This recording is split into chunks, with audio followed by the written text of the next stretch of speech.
ఈరోజు యవన దశకు వచ్చిన నీ పిల్లల గురించి కనీసం ఒక 10 నిమిషాలైనా వారు లేకముందే వారి దగ్గరికి వెళ్ళి ప్రార్థన చేసే తల్లిదండ్రులు ఎంతమంది ఉన్నారండి?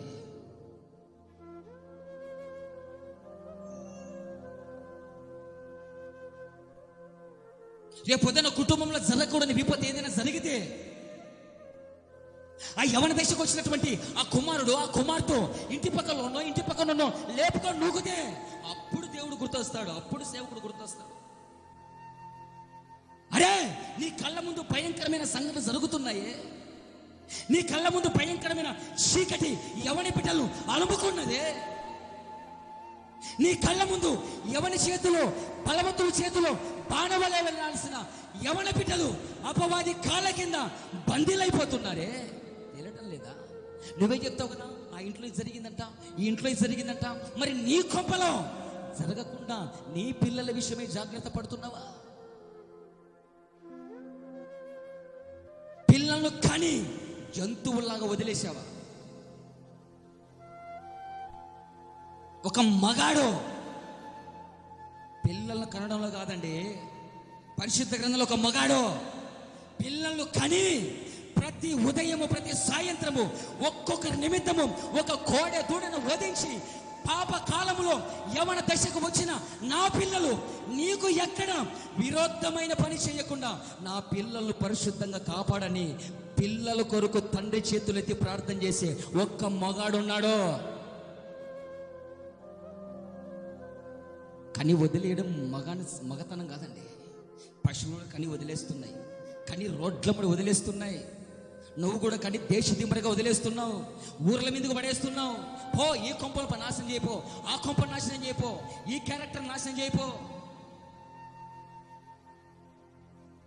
వాళ్ళ ఇంట్లో యవని బిడ్డలు ఉన్నారు, ఏది లేకున్నా ఏదో ఒక నిందైపో. జరగడం లేదా ఈ కాలంలో? వల్ల చేతికి నిక్కిన నీ యవన పిల్లలు, వాళ్ళు పురుషులు ఆ స్త్రీలా, చేతికి నిక్కిన యవన పిల్లల గురించి ఏనాడైనా ప్రార్థన చేసే తండ్రివేనా నువ్వు? ఏనాడైనా ప్రార్థన చేసే తల్లివేనా నువ్వు? కుటుంబంలో ఘోరం జరగమంటే ఎందుకు జరగదు?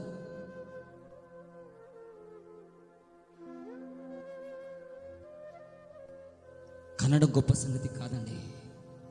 కన్న వారిని ప్రభు మార్గంలో పెంచడమే ప్రార్థనా వీరుల యొక్క శ్రేష్టమైనటువంటి బాధ్యత అయి ఉన్నది. చెప్పలు కూడా ప్రభు నామని కనపడదాం.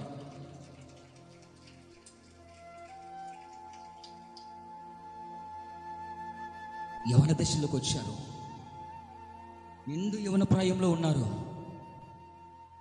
యోబుకు భయం ఎత్తుకుంటుంది. తను చూస్తున్న పరిస్థితులన్నీ ఏమంతా బాగోలేవు. తను చూస్తున్న పరిస్థితులు యవని బిడ్డలు అంతా బాగలేరు. చిన్న వయసులోనే మూతికి మిసకట్టు రాకముందే భయంకరమైన అలవాట్లు.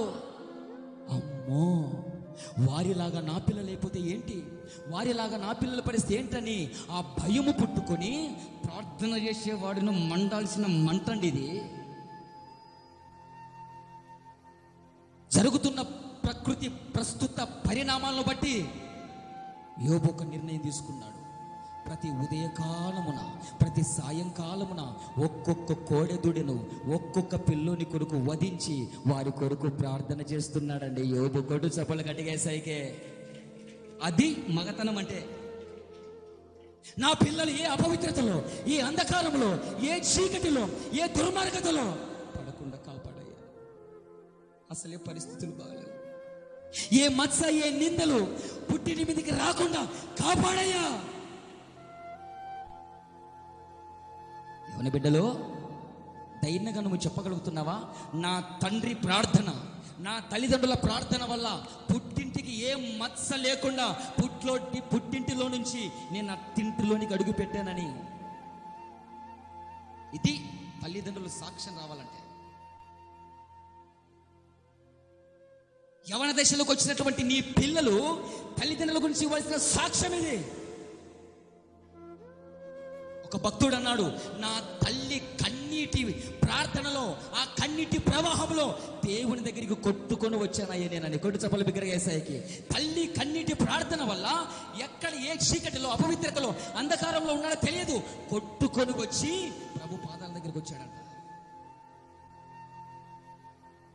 హల్లెలూయా. ఈరోజు యవన బిడ్డలు చెప్పగలుగుతున్నారా? నా తల్లి ప్రార్థన పర్రాలు, నా తండ్రి ప్రార్థన పర్రాలు. నేను లేయకముందే నాకంటే ముందు లేచి టీవీల దగ్గర సినిమాల దగ్గర కూర్చోరు, వచ్చి నా తల మీద చేతులు పెట్టి నా యవన ప్రాయపు కన్యత్వము జాగ్రత్తగా కాపాడుకునే విషయంలో పుట్టింటికి ఎక్కడ మత్స మడత డాగు తేకుండా ఉండాలని నా తల్లిదండ్రులు నా కొరకు కనడం మాత్రమే కాదు, బాధ్యత కలిగి ప్రార్థన చేశారు. కనుకనే పుట్టింటిలో నుంచి ఏ మత్స తేకుండా అత్తగారింట్లోకి నేను అడుగు పెడుతున్నాను. కొడు చప్పలు బిగ్గరగా సైకే. ఇదిరా తల్లిదండ్రుల సాక్ష్యము పిల్లల నుంచి పొందాల్సింది.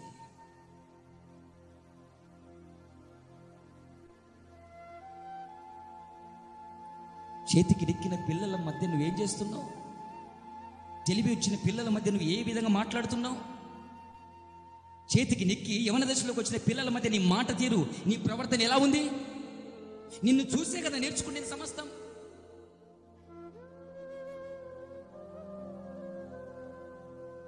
నా ప్రియులారా, ప్రార్థన చేస్తే ఏం జరుగుతుందో నీకు తెలియకపోవచ్చు. ప్రార్థన చేస్తే ఏం జరుగుద్దో నీ పతనాన్ని, నీ కుటుంబాన్ని వల్లకాడో చేయాలనుకున్న సాతానుకు తెలుసు. అందుకే ఇంట్లో ఒకరు మోకాళ్ళ ఒకరు మోకాళ్ళ, ఒకరు ప్రార్థన కూర్చుంటే ఒకరు ప్రార్థన కూర్చోరు, ఒకడు ఉంటే ఒకడు ఉండడు. ఇది మీకు తెలియదు. ఇప్పుడు చెప్పు, ఈ కుటుంబము సాతాను చేతిలో ఉన్నట్ట, దేవుని చేతిలో ఉన్నట్ట? చెప్పాలా? ఏం తెలుసు మీకు? దాని క్రియ ఏం తెలుసు మీకు? కుటుంబాల్లో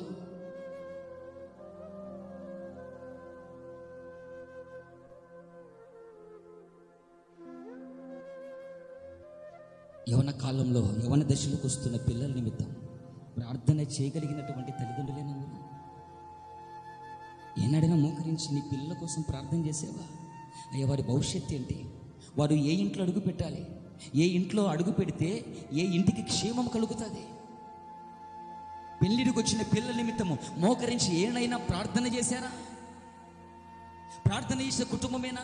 యవన దశలోకి వచ్చినటువంటి పిల్లల నిమిత్తం ఏనాడైనా మోకరించి ప్రభు సన్నిధిలో ప్రార్థన చేసేవా? ఆనంటే యోబుకు విస్తారమైన ఆస్తి, విస్తారమైన పశు సంపద ఉంది కాబట్టి వధించి నైవేద్యాన్ని అర్పించి ప్రార్థన చేశాడు. ఈరోజు అది అడగలేదు కదా దేవుడు నిన్ను. నైవేద్యాన్ని ఇమ్మని అడగలేదు కదా. వేలాది దూడల పొట్టెల్లో కొవ్వు నాకు అసహ్యం అంటున్నాడు కదా. వేలాది నదులంత విస్తార తైలం నాకు ఇష్టం లేదంటున్నాడు కదా.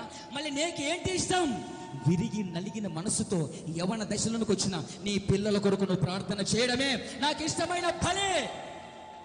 అది ఎక్స్పెక్ట్ చేస్తున్నా నీ నుంచి, అది కోరుకుంటున్నా నీ నుంచి.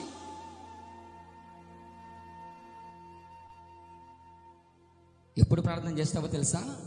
అంత జరిగిపోయి చేతులు అన్నీ కాలిన తర్వాత అప్పుడు ఏం పట్టుకొని పోతావు? అంత జరిగిపోయి అంత ఇదైపోయి బజారుకు అంత పరువు వల్ల పోయిన తర్వాత అప్పుడు నువ్వు మోకరించితే ఏం చేస్తావు? కడుపుకు అన్నంగా తింటుండేది గడ్డి తినడం లేదు కదా. ఇంగిత జ్ఞానం ఉండక్కర్లేదా? అయ్యే, ప్రస్తుత పరిస్థితులు బాగలేవే. చేతికి నెక్కిన పిల్లల విషయంలో అయ్యా నీ కాపుదల దయచి, అయ్యా నీ భద్రత దయచి. మోకరించి ఎంతమంది ప్రార్థన చేయగలుగుతున్నారయ్యా? సరే, తల్లిదండ్రులు ప్రార్థన చేయడం లేదు, యవన దశలోకి వచ్చిన పిల్లలు ఎంతమంది ప్రార్థన చేయగలుగుతున్నారు? వాళ్ళకా ప్రార్థన జీవితం లేదు. అంతో ఇంతో కష్టపడి చదివించారు కదా. నీ చదువు నీకు ఏం నేర్పిస్తుంది? 4 రూపాయలు సంపాదించేది నేర్పిస్తుంది అంతే. పరలోక రాజ్యానికి వెళ్ళడం నేర్పించదు చదువు.